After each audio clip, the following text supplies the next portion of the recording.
Today I would like to introduce Neelam, going to share her story about living with a condition called thalassemia. Welcome Neelam to my channel. Can you introduce yourself and tell us about what thalassemia is? Thank you. Thank you, Alisha, for having me on your channel. I think it's a wonderful thing that you're doing. And I just want to say from the outset how inspired I am by you as well. So thalassemia is a serious anemia. It's a genetic condition. It's inherited from your parents, and the consequence of it is that somebody with thalassemia can't manufacture their haemoglobin, which carries oxygen in the red blood cells. So you get very, very anemic. You have the condition from birth, and we affectionately call it thalassemia major. Carriers are completely unaware that they are carrying the gene of thalassemia. And a simple blood test tells families who are planning pregnancies whether they are carrier status.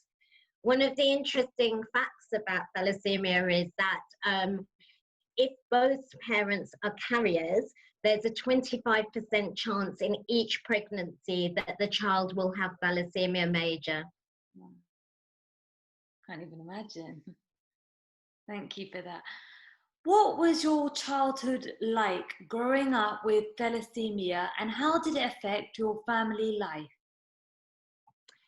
So one of the things about thalassemia is that because the red blood cells are unable to reproduce and carry oxygen around the body, as a child you fail to thrive. So you're very weak, you're very pale in complexion, your bone marrow is working overtime, and what happens is that your spleen starts breaking down the blood cells. So if untreated, it can be pretty fatal in childhood. So the childhood experience starts really with myself having blood transfusions every 3 to 4 weeks. And as I've grown older and now into my 5th decade, that means I go every 21 days for a blood transfusion. Because blood, when they transfuse you, contains iron, what happens in thalassemia is that you have iron poisoning in the body and there's an overload of iron, and that affects other organs. So as a child, what I had to do was to have injections overnight. So my family would put the injection in at 7 o'clock at night. It would be taken out at 7 in the morning. And that was a drug to reduce the amount of iron in the body. And as I've kind of grown older, I've gone through having that 24 hours a day. And then in the last few years, medical advancements have been such that's now been replaced by tablets, which has been wonderful. Wow, I can't even imagine. So you obviously started right at the beginning, at a young age. I was diagnosed at 3 months. 3 months. My parents thought I was a child that cries a lot, the story I am told. The GP didn't understand it, thought they were being paranoid, overprotective. They eventually, I think, got fed up of them and sent them to the local casualty department of the hospital. And it was just by chance that at that hospital, they had seen thalassemia, because thalassemia is a condition that is prevalent in Mediterranean and Asian communities. And there was a high population of Mediterranean communities at that hospital, so they'd seen it. I'm told that my family were told that if I hadn't been brought in, I wouldn't have lasted past 24, 36 hours. God, so sorry, I can't even imagine. And the fact that it's quite a shock that the GP didn't necessarily know, you know, when people, they should ideally know straight away, especially when you had a feeling. Yeah, I can't even imagine. Thankfully, in the last, kind of 2 decades, there's been a lot of education around thalassemia and awareness. So now I would hope to, hopefully say that would never happen now. So that means now, because from before to now, you would know way more in advance? Yeah, so as part of prenatal diagnosis, families are encouraged to have a test to see if the two parents are carriers.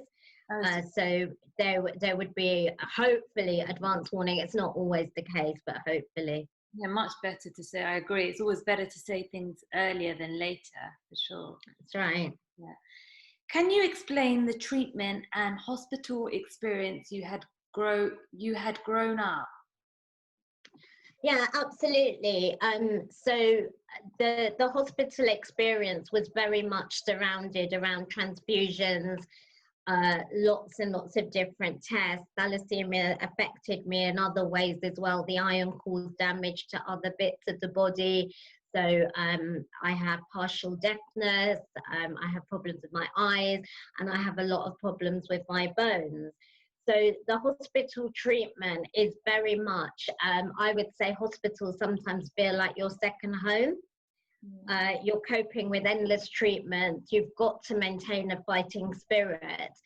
But equally, that has to be helped by a hospital that can adapt their treatment according to your needs.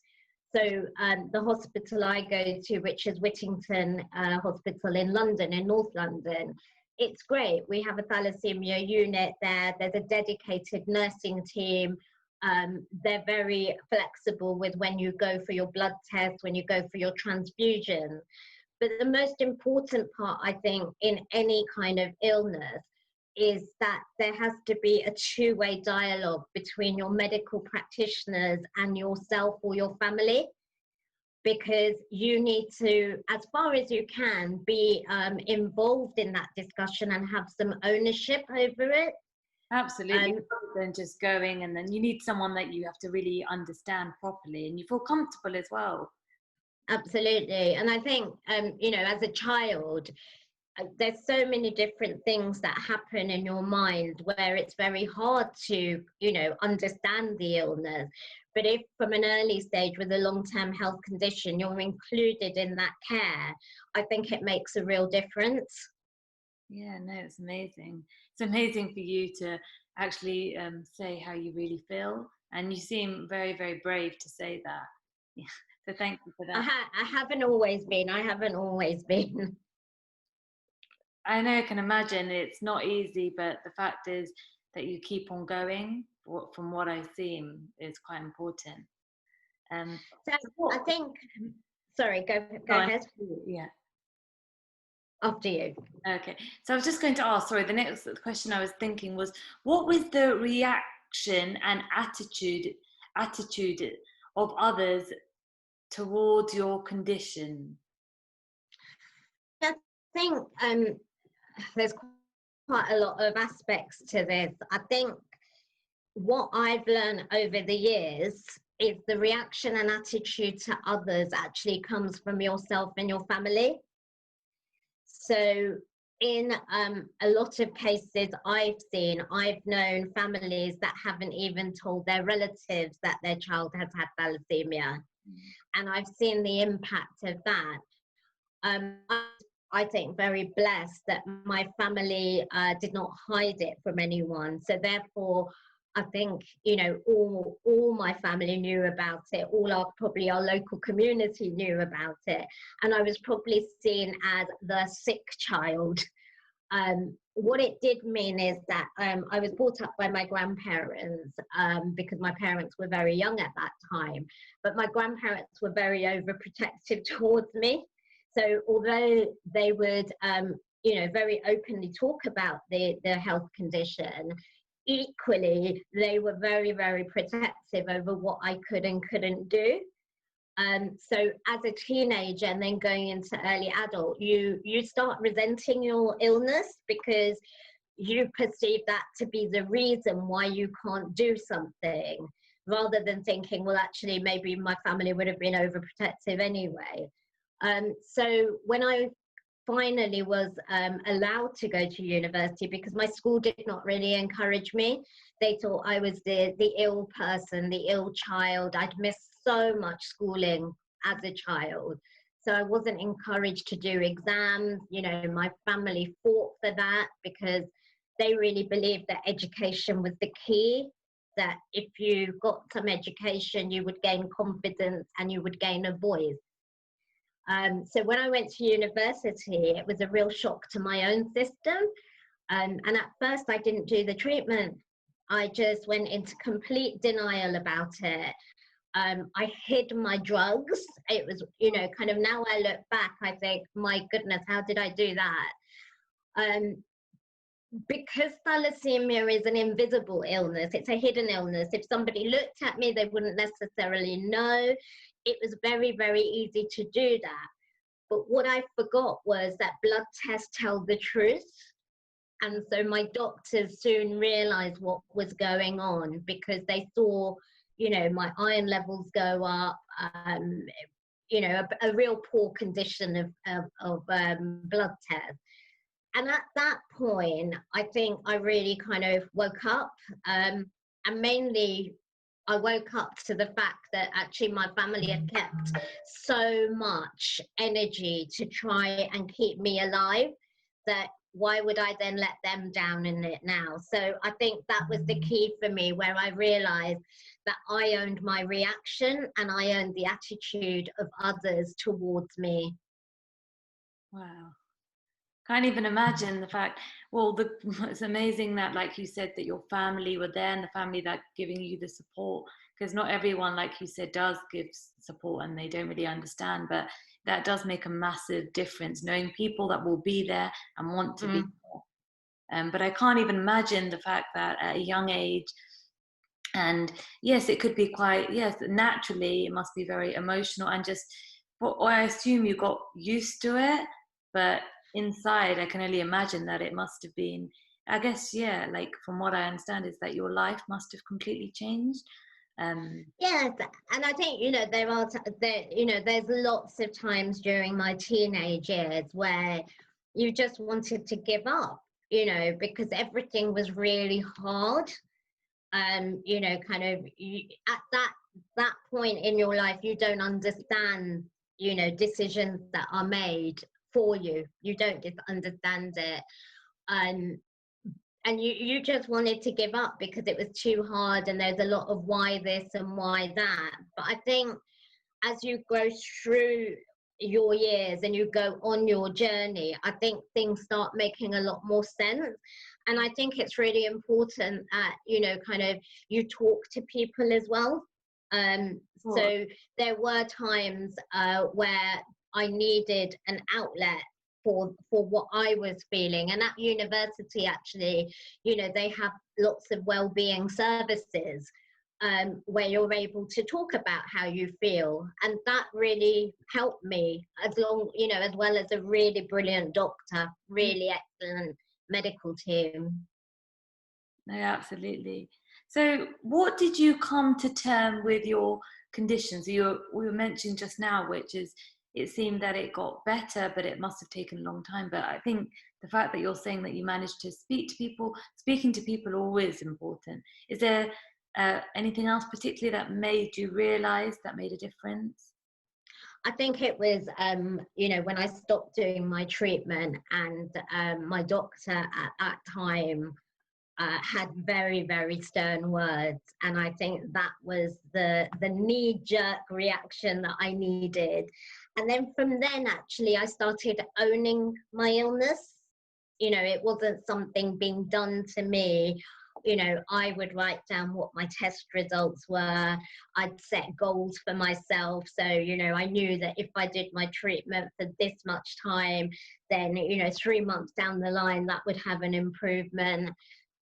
I finished my degree. I didn't actually realize how hard it would be to apply for jobs, because you have to go through the disclosure bit on application forms. I learned how to do that well. And having thalassemia doesn't stop somebody from working or having a career or aspirations. So I think the key thing with any long-term health condition is you have to find the right fit for yourself. So I did find the right fit. I've been with my employer for nearly 30 years now. And I now work as a head of careers and employability in a university, where what I hope I do is help transform other people's lives through some of my own experiences, actually. That sounds amazing. So it's amazing the fact that despite all of this, you kept on giving, you kept on continuing, and look how much you've achieved. It's amazing to hear that, honestly. And finally, final advice you would give to our listeners. So I think really what I would say to anyone is believe in yourself. There are so many hurdles in life, so many curveballs, not just because of illness, it could be anything.